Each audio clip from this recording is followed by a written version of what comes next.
जो दुख आपने खुद न सहा हो उस पर दूसरों को उपदेश ना दें। दोस्तों, मैं हरीश छाबड़ा आप सभी का तहे दिल से स्वागत करता हूं और हाजिर हूं एक छोटी सी कहानी के साथ। कहानी एक चिड़िया की और खेत के मालिक की। एक बार एक चिड़िया ने खड़ी फसल पर खेत में अपने घोंसले में अंडे दिए। कुछ समय बाद उन अंडों में से बच्चों का जन्म हुआ, बच्चे निकले। अब चिड़िया सुबह जंगल जाया करती थी, दिन भर दाने की खोज में।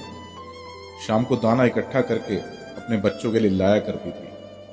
बच्चे बेसब्री से अपनी माँ का इंतजार करते थे और शाम को दाना देखकर खुशी खुशी खाकर सो जाते थे। एक दिन की बात थी, चिड़िया शाम को दाना लेकर घोंसले में पहुंची तो बच्चे बहुत डरे हुए थे, घबराए हुए थे। तो चिड़िया ने बच्चों से पूछा कि क्या हुआ। तो बच्चों ने बताया कि माँ, आज खेत का मालिक आया था अपने बेटों के साथ और बोल रहा था कि फसल अब पूरी तरह से पक चुकी है, कल इसे काट देना। माँ, अगर फसल कट गई तो हम कहाँ रहेंगे, कहाँ जाएंगे। माँ ने बच्चों से कहा, तुम बिल्कुल बेफिक्र रहो, कल ये फसल नहीं कटेगी, तुम आराम से खाना खाओ और सो जाओ। और अगले दिन ठीक वैसा ही हुआ, फसल नहीं कटी। कुछ समय के बाद चिड़िया फिर शाम को दाना लेकर घोंसले पे पहुंची तो बच्चे फिर से घबराए हुए थे। पूछा कि क्या हुआ, अब क्यों डरे हुए हो। तो बच्चों ने बताया कि माँ, आज खेत का मालिक फिर से आया था अपने नौकर के साथ, बोल रहा था कि इस फसल को कल तुम काट देना, फसल पूरी तरह से पक चुकी है। माँ, अब क्या होगा, अब तो फसल पक्का कटेगी और हम कहाँ जाएंगे। चिड़िया ने फिर से वही जवाब दिया बच्चों को, तुम बिल्कुल बेफिक्र रहो, ये फसल कल भी नहीं कटेगी। और अगले दिन भी ठीक वैसा ही हुआ, फसल नहीं कटी। फिर एक ऐसी शाम आई जब माँ घर पे पहुंची दाना लेकर बच्चों के लिए तो बच्चे फिर से बहुत डरे हुए थे।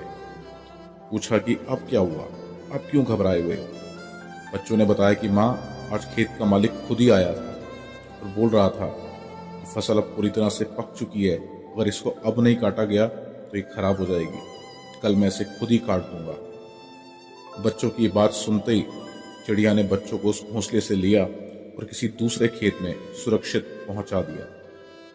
तो बच्चों ने एक दिन माँ से पूछा कि माँ, जब हमने तुम्हें पहले 2 बार बताया कि खेत का मालिक अपने बेटे के साथ आया, अपने नौकर के साथ आया, तो तुमने कहा कि फसल नहीं कटेगी। जब वो तीसरी बार खुद अकेला आया तो तुमने तुरंत वहां से जाने का फैसला किया, इसका क्या राज है माँ। तो चिड़िया ने बताया कि बेटा, जब तक इंसान अपने काम के लिए दूसरों पर निर्भर रहता है वो उसका काम कभी पूरा नहीं होता।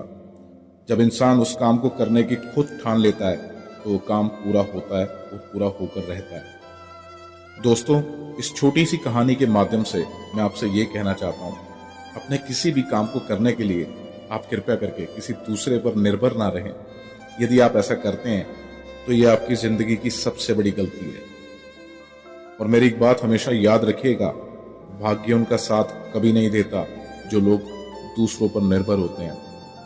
मेरी इस छोटी सी कहानी के माध्यम से आप लोग क्या सीख पाए हैं, अपनी राय नीचे कमेंट सेक्शन में जरूर बताइएगा।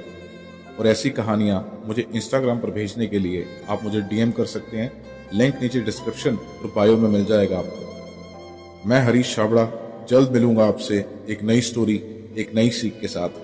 तब तक के लिए इजाजत दीजिए।